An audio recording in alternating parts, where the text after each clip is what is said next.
o cuidado de qualificar o réu da maneira mais completa possível. Agora, é óbvio que nem sempre nós vamos saber a qualificação absolutamente completa do réu. Nem sempre vamos saber a sua profissão, nem sempre vamos ter conhecimento dos documentos especiais, dos documentos pessoais, como CPF e RG. Nesses casos, a qualificação do réu deve ser a qualificação mais completa possível, sendo realmente uma ilegalidade, como já alguns tribunais por aí andaram fazendo, exigir na petição inicial que se indique o CPF ou o CNPJ do réu. Isso é uma situação que transborda o que a lei processual exige. Portanto, nós devemos fazer a qualificação o mais completa possível. Uma dúvida que, quanto à qualificação, sempre me é submetida, principalmente por aqueles que estão dando os primeiros passos na prática da redação da petição inicial, é como qualificar uma pessoa jurídica. Qualificar a pessoa natural é muito simples e a gente acabou de tratar. Qualificar a pessoa jurídica também não pode envolver maiores problemas, pessoal.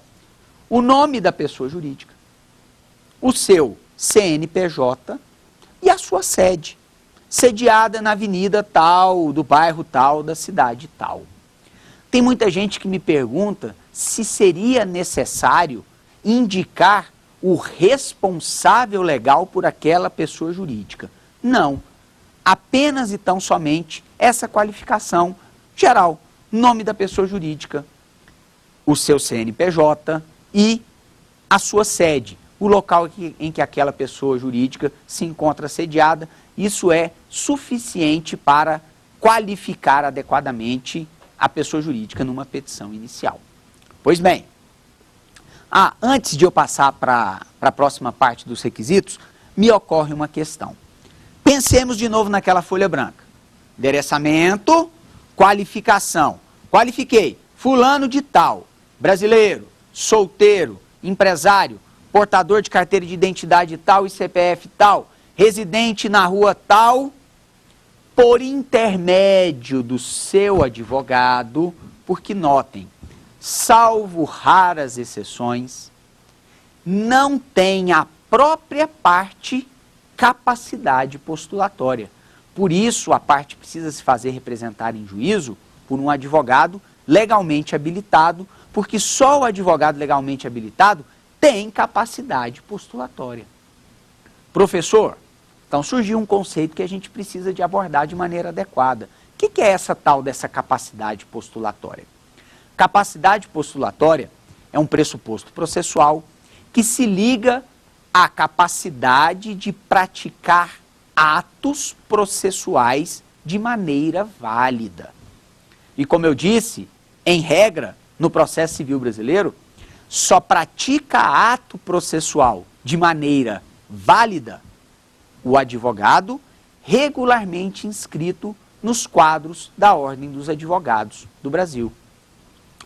Então, por exemplo, os nossos caros acadêmicos que nos assistem aqui hoje, por mais preparados que eles estejam, e eu tenho certeza que são muito preparados, eles não têm capacidade postulatória. Como é que eles vão adquirir essa capacidade postulatória? Vão ter que colar grau, vão ter que se tornar bacharéis em direito. E ainda assim, isso não é suficiente. Terão que se submeter ao exame da ordem, que hoje, né, pessoal, tem trazido um pouco de medo aí para a galera, né? Vão ter que submeter o exame da ordem e, uma vez aprovados, terão então a sua inscrição nos quadros da Ordem dos Advogados do Brasil. E a partir desse momento, com a sua inscrição, passarão a deter capacidade postulatória, que é essa capacidade para praticar atos processuais de maneira válida. De modo que a parte, por mais que ela conheça direito, a rigor, ela não tem capacidade postulatória. Professor, mas você mencionou aí que existem exceções. E de fato existem. Por exemplo, no rito dos juizados especiais cíveis estaduais, Lei 9.099, a lei dota a própria parte de capacidade postulatória, desde que o pedido formulado não exceda a alçada de, no máximo, 20 salários mínimos. O mesmo fenômeno, ele acontece nos juizados especiais federais, Lei 10.259, desde que o pedido vá até o limite de alçada máximo do JEF, que é Juizado Especial Federal, que são 60 salários mínimos. No juizado estadual, se sobejar 20 salários, lembrando que o teto é de 40, já precisa de representação por advogado. E tanto no juizado especial estadual quanto no federal, se necessário for o manejo de recurso, independente do valor da causa, aí a pessoa precisa de se fazer representar por advogado, porque na seara recursal, a própria parte não tem mais a capacidade postulatória que inicialmente a lei lhe outorgara.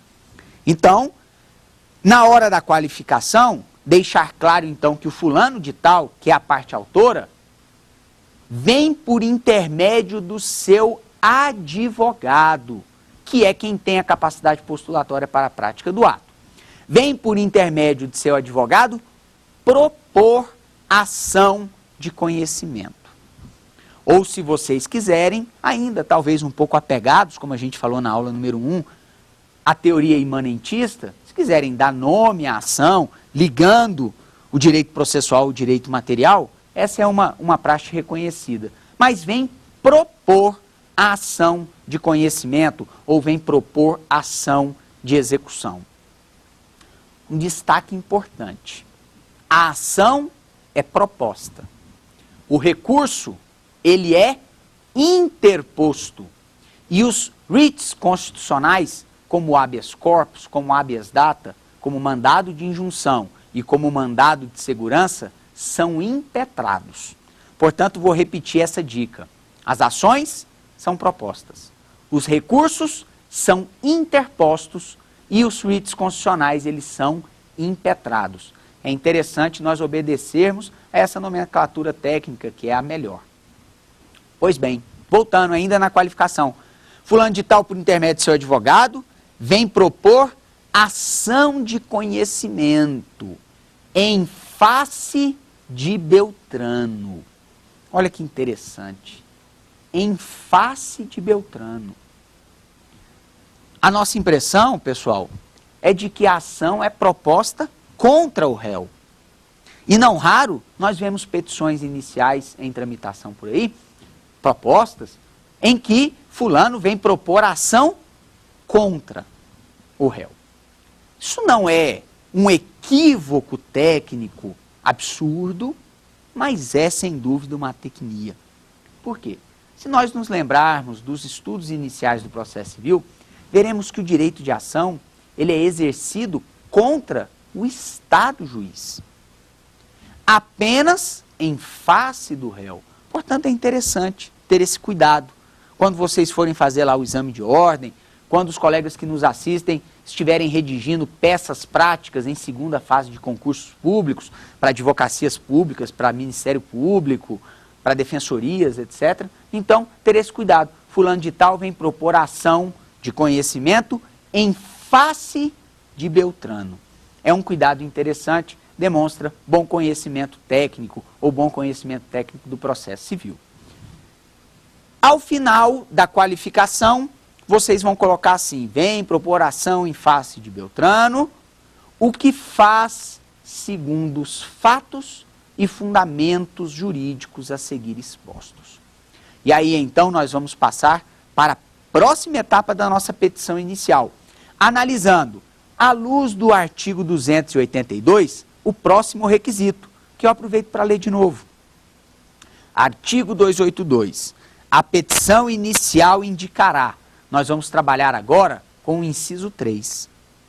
O fato e os fundamentos jurídicos do pedido. Ou então, a petição inicial indicará os fatos e os fundamentos jurídicos do pedido. Essa é uma das partes mais importantes da petição inicial. Só lembrando para que a gente não perca a estrutura que nós estamos montando na nossa mente. Está lá a folha branca, endereçou, conservou aquele espaço, qualificação